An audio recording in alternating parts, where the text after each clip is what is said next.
Welcome to NHK's Radio English Conversation Program. I'm Marcia Krakauer. Hi, everybody. I'm Jeff Clark. We're here to enjoy learning English together.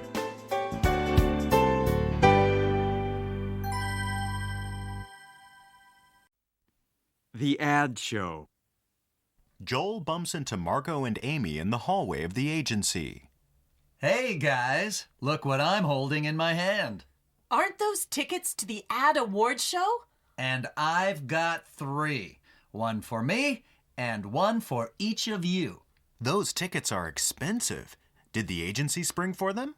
Actually, they're compliments of the production company we used for the snowboard spots. But our spots haven't aired yet. It's more like payback. They're thanking us for the job. Well, count me in. At the very least, it'll give us an opportunity to network. The 3 arrive at the award show. I think everyone in the industry is here. Isn't that the director who swept the award shows last year? Yeah, I worked with him a while back, but he's a big shot now. It looks like he's coming our way. Amy! I haven't seen you in ages. What have you been up to? Well, I haven't been winning awards like you. Why don't you give the rest of us a chance? I'm always available for you, Amy. Just pick up the phone. Your phone must be ringing off the hook. I just get a busy signal. Win a couple of competitions and everyone assumes you're too busy. You mean to tell me you're not booked solid? It's the curse of the award shows. Popularity can be a very lonely thing. Well, we've got a new assignment coming up. Marco and I will be sure to keep you in mind. Yes, Marco. How do you do? Well, here's my card. Perhaps we can do lunch. Terrific. Just call my office and my secretary will set something up. I better go mingle now. Amy, coming to these award shows always pays off. It is the place to be and be seen. I'm glad I brought plenty of business cards. They usually just sit in my drawer. Really? I feel like I go through a box a week. Not us. We're always holed up in the agency. But you're a producer. It's your job to schmooze. Better get used to it. When that snowboard commercial of yours breaks, expect a lot of attention. Let's just hope it's the kind of attention we're after. In the commercial world, any attention is good attention. The Dinner Party. Amy arrives at a dinner party that Lise is having for a group of friends. Don't forget to sit where your place card is. I think you're going to like your dining partner. Sounds mysterious. You're not trying to fix me up with Mr. Right, are you? Not exactly, but you'll thank me for it later. How do you do? Looking at your place card, you must be Stuart. And you must be Amy. Lise has been dying to fix us up. Isn't she the sly one? She's never mentioned it to me before. Oh, don't get the wrong idea. I'm a literary agent. And Lise tells me that you're an author. Make that an aspiring author. I've written a book that's in search of a publisher. That's a start. The next step is finding an agent. I haven't gotten that far. Well, some of my most talented clients were discovered at dinner parties. Tell me a bit about your book. It's semi-autobiographical, but it's not about me per se. It's a self-help book for divorced parents. Of whom you are one? Actually, I've never been married, but my parents were divorced, so it's from a child's perspective. So is this book of yours a cautionary tale? On the contrary, my parents were terrific role models. Other divorced parents could learn from them. I'm not sure if the reading public is ready for such a pro-divorce position. I'm not for or against anything. I'm a realist. The breakup of a marriage doesn't mean the family can't be preserved. So you're advocating improved parenting skills for couples who divorce in this book? That's it in a nutshell. People think that divorce is an excuse for inexcusable behavior. Anecdotal evidence certainly bears that out. But there's no excuse for being a bad parent. I wanted to write a book that addressed that issue. It doesn't sound as depressing as I initially thought. Divorce is tragic, but being part of a bi-nuclear family can be a positive experience. Sounds fascinating. I'd love for you to send me a formal book proposal. I'll have it on your desk tomorrow morning. Considering a new job. Kelly calls up Lise in the middle of the workday. Lise, something astonishing has happened. I got a job offer. I didn't know you were looking around. I wasn't. It just sort of fell in my lap. A recruiter called me this morning. But you're next in line to be editor-in-chief. That kind of seniority is hard to come by. Maybe being the most senior editor just means I've been here too long. That job offer must be pretty intriguing for you to talk like that. I admit changing jobs was the furthest thing from my mind. Until this morning. That must have been some offer. Are you at liberty to discuss it? Technically, no, but I need some feedback so I don't make a rash decision. Sounds to me like you've got some .com company after you. What tipped you off? They're always trying to steal talent. Staff members have been coming and going in the last few months, I can tell you that. Your place will probably counteroffer. Imagine a bidding war over you. I doubt it. But in this strong economy, it's getting harder to keep employees happy. Finally, the tables are turned. Yes, it's about time working people had a little leverage.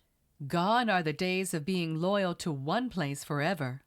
This new job opportunity is offering stock options as an added incentive. So if the company does well in the future, you profit from it. Yeah, but who can predict what's going to happen? What if this .com bombs? But if it succeeds, you score in a really big way. In that case, the money is unimaginable. But I still wouldn't want to be in your shoes. I'd be paralyzed with indecision.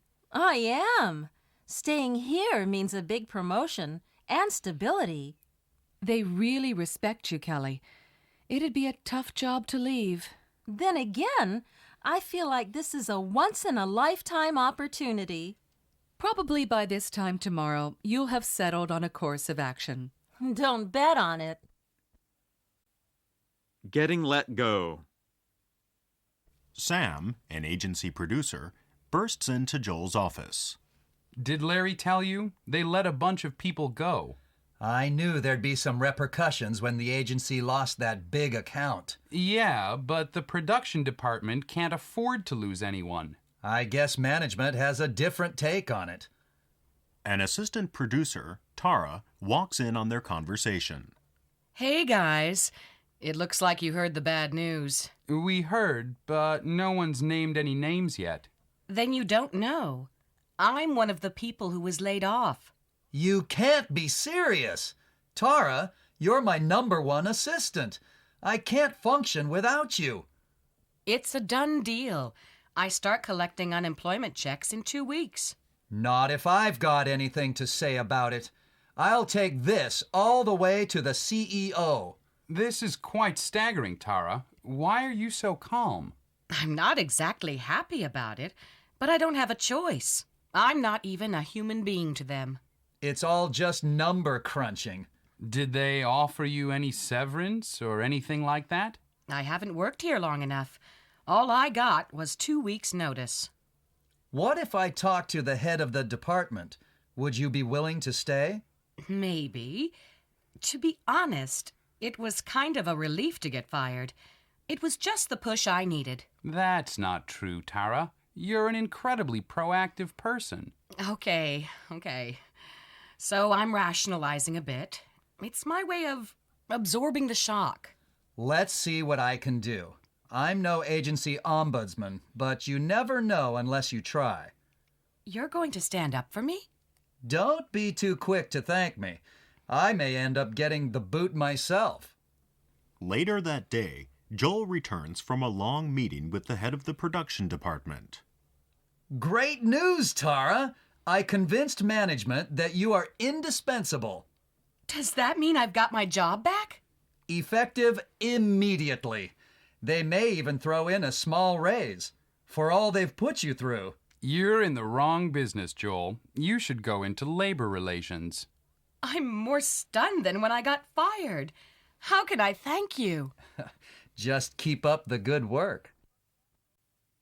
Well, Jeff, networking has been around for a long time in corporate situations. Well, networking is probably as old as business itself, I'd say. And we often hear about the old boy network in business and, of course, the political world as well. And in this case, men who belong to a special group, such as the alumni of an Ivy League school, exchange favors and connections to assist each other, right? So it does have a negative image of being a closed, tight-knit, a rather exclusive system. Yeah, well, every group can be inclusive and exclusive. But I think in this case, the problem is that often old boy networks exclude women. Especially women who have just joined the workforce. Good point. But these days, some companies in the United States are encouraging their employees to form their own networks among those with some common characteristics. Because they're finding that people learn to work together more effectively by sharing experiences. When you say common characteristics, what do you mean? Well, I've read that they have groups such as the Working Parents Network or the Black Employee Network, even the Disability Awareness Employee Network. What would this be, disability awareness? Probably employees who have a disabled member in their family. And they want to share some of the workload or problems that they have at home while they have a professional career. Could it be maybe employees themselves are disabled or members of this network? I'm sure it includes any kind of employee who has this notion that they want to share this disability awareness. Okay, so these networks are formed. What exactly do they do? What activities? Well, they offer advice to one another. Sometimes they even act as mentors for one another. Oh, interesting.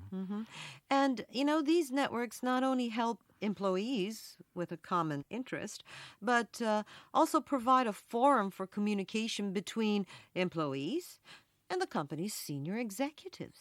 Well, gee, that's what it's all about, right? I mean, networking is basically a channel for good communications, and every company needs that. Right. It should help employees and executives to understand the priorities and the goals of the company. All right, and now let's go on to the grand finales.